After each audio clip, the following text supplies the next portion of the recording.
Hello friends, welcome to my channel, Jeff Lung Art. I'm Jeff Lung. Please like and subscribe if you'd like to find out about all the new videos that are being published. But for now, let's go behind the scenes and see how this painting was made. As you can see here, this is a series rather than an individual painting. This is what I call the Prayer in Color series. It was a set of 5x7 panels painted with acrylic inks and acrylic paint. 5 individual pieces. 4 of them sold together to one collector, and then 1 was left over, and that was purchased by somebody else. I don't have any of these anymore, but I thought it'd be fun to just take a look at the process behind making them and talk a little bit about what inspired it. So first of all, I began by making the backgrounds, and I did that using gel print plates and just playing around, pulling different things and using some stencils, acrylic inks, acrylic paint, and a scraper, strings, whatever I could get my hands on to make the backgrounds. And then I found some small figures out of my sketchbook. All of these figures are either in a position of submission, like this figure here, or worship, or prayer, or a combination of the 3. In fact, this piece here called Submit, you can see the word submit that starts in this left shoulder, and working down the left side from top to bottom, you can see the word submit. You probably saw that earlier as I was painting that in with the Posca pen. That was the name of that one. This one here, you'll see the word being installed first there, calm, on the left knee. But the rest of these here are now just using a uniform naming scheme: prayer in red, prayer in blue, prayer in green. Like normal, I pulled these figures out of my sketchbook. I start every day in the studio by sketching, maybe 10-15 minutes. And I've been sketching a lot of figures in prayer and worship lately, because that's really been what I've been doing a lot of. So paint what you know, people say a lot of times, and I've been spending a lot of time in the Word, been spending a lot of time at church, worship, and this is not a humble brag at all. It's just being honest. That's where these things are coming from, and the reason why is because I need it. You know, I'm broken, and I definitely need help, every bit of help I can get.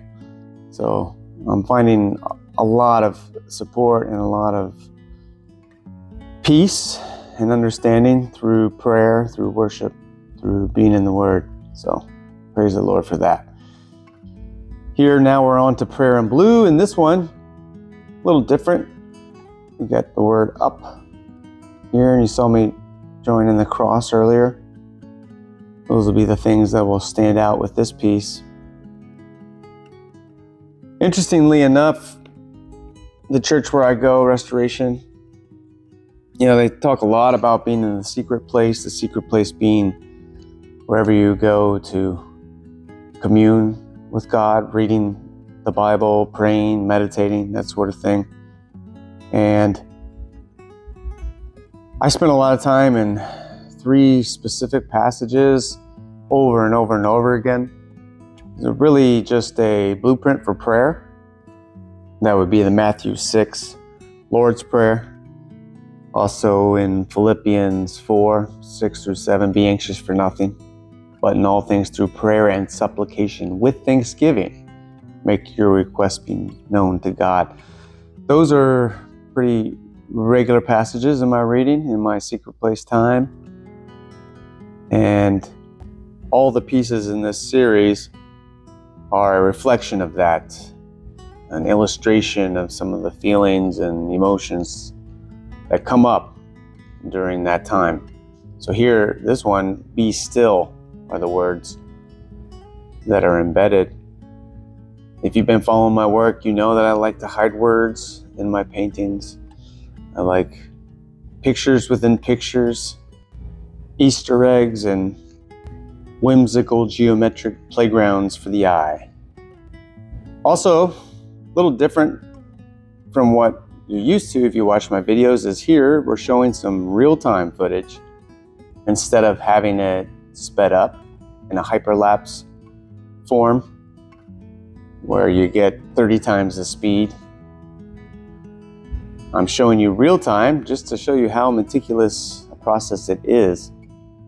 With the Posca pens, you can get pretty accurate. You can get some really fine lines, but you have to take your time. You can't just barrel through it. The other thing is I'll almost always do at least 2 coats, sometimes 3. So after this first coat dries, then I go over and do it again. And now you're just putting some orange outlines to make these white shapes stick out, because when I first did it, it was hard to see the break between the yellow and the white because they're so close in value. So I had to add this darker outline to the letters, or to the shapes I should say. And here you can see the words "Be Still" down the spine of this figure. So there it is, friends. Thanks for watching. Thanks for checking out a little bit of the process behind this series. Please visit my website and link in the description below. Meanwhile, as always, please like and subscribe, share with your friends. See you next time. Peace.